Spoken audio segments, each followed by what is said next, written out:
Hello everybody, welcome back to my channel learning with Komal. तो आज की इस वीडियो में हम प्रोविज़न स्टडी करने जा रहे हैं। अगर एक कंपनी का लिक्विडेशन हो जाता है तो क्या प्रोविज़न्स हमारे इनकम टैक्स एक्ट में दिए हुए हैं और किस तरीके से हम असेसमेंट करेंगे। तो आज की वीडियो आपके लिए काफ़ी ज़्यादा हेल्पफुल होने वाली है और ये हमारे chapter assessment of discontinued business का ही पार्ट 2 है। इससे पहले डिसकंटिन्यूड बिजनेस के ऊपर फर्स्ट वीडियो आया था जिसमें हमने सारा स्टडी किया था।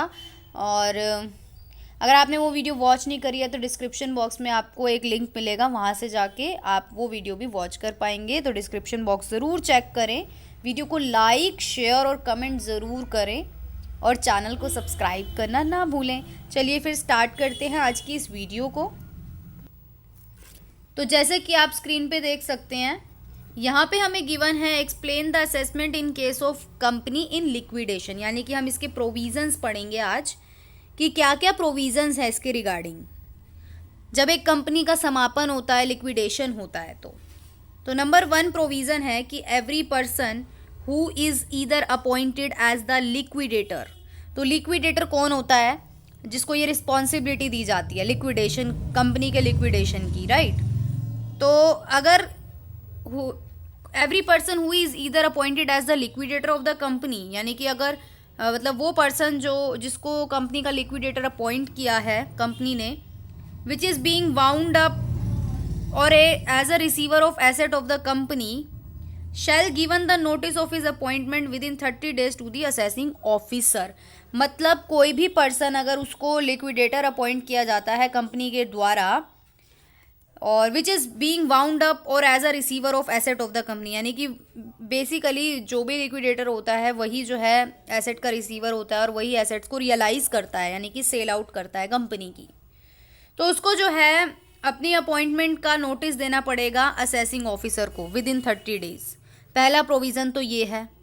दूसरा, assessing officer, such assessing officer liable to assess the income of the company. वो जो असेसिंग ऑफिसर है वो उसको जो है कंपनी की इनकम को असेस करना पड़ता है within 3 months of receiving such notice inform the liquidator the amount that should be provided for tax or would became payable by the company. तो कहने का ये मतलब है कि असेसिंग ऑफिसर जो है कंपनी की इनकम को असेस करता है within 3 months of such notice. जो भी उसके पास नोटिस आता है उस कि भाई कंपनी का अब लिक्विडेशन हो रहा है, तो उस लिक्विडेशन के नोटिस के विद इन उसके बाद के जो 3 महीने हैं उसके अंदर अंदर जो है असेसिंग ऑफिसर को उस कंपनी की इनकम का असेसमेंट करना पड़ता है और उसको लिक्विडेटर को ये भी बताना पड़ता है कि कंपनी को कितना टैक्स जो है वो देना है और कंपनी को जो है कितना टैक्स जो है बनता है और कंपनी ने वो पे करना है। तो ये कौन बताता है? असेसिंग ऑफिसर बताता है लिक्विडेटर को।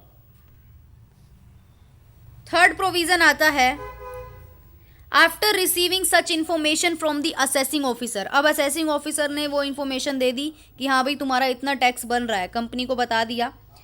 And setting assigned such amount, जो भी बताई, the liquidator may part with any of the asset or properties of the company after obtaining permission from the principal chief commissioner.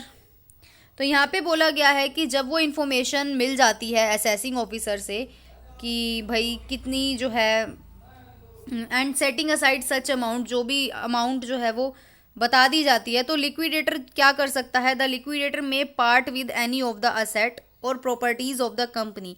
Liquidator जो है वो tax की अमाउंट जो है वो किसी भी एसेट को बेचकर पे कर सकता है या फिर कंपनी की किसी प्रॉपर्टी को बेचकर आफ्टर ऑब्टेनिंग परमिशन। लेकिन वो ऐसा तभी कर सकता है जब वो परमिशन लेगा किसकी? जो भी प्रिंसिपल चीफ कमिश्नर है, और चीफ कमिश्नर और प्रिंसिपल कमिश्नर होते हैं हमारे इनकम टैक्स अथॉरिटीज़ के, यानी कि हमारी इनकम टैक्स अथॉरिटीज़ से उनको परमिशन लेनी पड़ेगी लिक्विडेटर को। उसके बाद अब नेक्स्ट प्रोविज़न आता है द लिक्विडेटर में पार्ट विद द एसेट और property only for the purpose of. मतलब लिक्विडेटर जो है वो एसेट्स या प्रॉपर्टीज़ में तभी उनको जो है एक तरीके से कह सकते हैं सोल्ड आउट कर सकता है जब उनको कंपनी की टैक्स लाइबिलिटी पे करनी हो या फिर उनको जो सिक्योर्ड क्रेडिटर होते हैं, मतलब ऐसे क्रेडिटर जिनको एक कंपनी को पैसे वापस करने ही पड़ेंगे, who have priority over debts due to government, जिनकी प्रायोरिटीज़ वाले जो क्रेडिटर हैं उनको चुकाने के लिए एक लिक्विडेटर जो है एसेट और प्रॉपर्टीज़ को यूज़ करके जो है, यानी कि उनको सोल्ड आउट करके जो है ये पेमेंट कर सकता है। साथ में वाइंडिंग अप यानी कि जब बिजनेस को बंद कर रहे हैं तो वाइंडिंग अप पे जो भी कॉस्ट और एक्सपेंसेस खर्च हो रहे हैं उनकी पेमेंट करने के लिए। उसके बाद liquidator shall be personally liable to pay such amount of tax in case of failure of giving of notice. यहाँ पे बोला गया है कि लिक्विडेटर जो है वो पर्सनली लाइबल होगा टैक्स के अमाउंट पे करने के लिए अगर जो है उसने in case of failure of giving of notice, अगर उसने नोटिस नहीं दिया, और part with any amount it in contravention to such provision to the extent of amount notified. कहने का ये मतलब है कि अगर उन्होंने लिक्विडेटर ने जो है नोटिस नहीं दिया टाइम पर या अमाउंट पे नहीं करी तो लिक्विडेटर पर्सनली इस चीज़ के लिए लायबल माना जाएगा और उसको टैक्स की पेमेंट करनी पड़ेगी। फिर आता है हमारा the liability of liquidator shall B jointly and severally liable. जो लिक्विडेटर की लाइबिलिटी है वो जॉइंटली और सेवरली लाइबल होगी इन case of more than one liquidator. कहने का ये मतलब है अगर कंपनी ने एक से ज़्यादा लिक्विडेटर अपॉइंट कर दिए, यानी कि फॉर एग्जांपल 2 या 3 लिक्विडेटर हैं, तो वो तीनों ही, मान लो 3 लिक्विडेटर अपॉइंट कर दिए तो वो तीनों ही जॉइंटली जो है लाइबिलिटी होगी उनकी, मतलब उन तीनों को ही जो है लाइबल माना जाएगा इन सभी पेमेंट्स के लिए। तो ये थे provision regarding assessment of companies in liquidation of company. ठीक है, उसके बाद आता है हमारा अब ऐसी कौन सी कंडीशंस होती हैं, in what condition liquidator of company personally responsible for companies liability, कि ऐसी कौन सी कंडीशन है जिसमें कंपनी के जो लिक्विडेटर हैं वो पर्सनली रिस्पॉन्सिबल माने जा सकते हैं कंपनी की लाइबिलिटी के लिए। जैसे कि अभी हमने एक प्रोविज़न भी पढ़ा जिसमें लिक्विडेटर को टैक्स पे करना था, राइट। तो अब इसके बारे में क्या बोला है कि if the liquidator part with the money so realised to the wrong party. कहने का ये मतलब है कि अगर लिक्विडेटर ने जो है रॉन्ग पार्टी से को जो है रियलाइज कर दी, सेल कर दिया विद द मनी, अगर उससे रिलेटेड जो है तो लिक्विडेटर जो है वो पर्सनली लायबल होगा, मतलब उसने रॉन्ग पार्टी को पैसे दे दिए। कहने का ये मतलब है कि कंपनी की लाइबिलिटी थी किसी को देने की, बट उसने रॉन्ग पार्टी को पे आउट कर दिए पैसे, तो वो पर्सनली लायबल होएगा इस केस में। उसके बाद if the liquidator abscond with the companies good और मनी, कि यहाँ पे बोला गया है कि अगर लिक्विडेटर जो है वो कंपनी के गुड्स या कंपनी की मनी लेकर जो है फरार हो जाता है, एब्सकॉन्ड को बोलते हैं फरार हो जाना, भाग जाना। तो अगर कोई लिक्विडेटर जो है कंपनी के गुड्स या कंपनी की मनी लेके फरार हो जाता है तो वो फिर पर्सनली लायबल माना जाएगा, और अगर वो पकड़ा गया तो वो पर्सनली जो है कंपनीज की लाइबिलिटीज को चुकाएगा।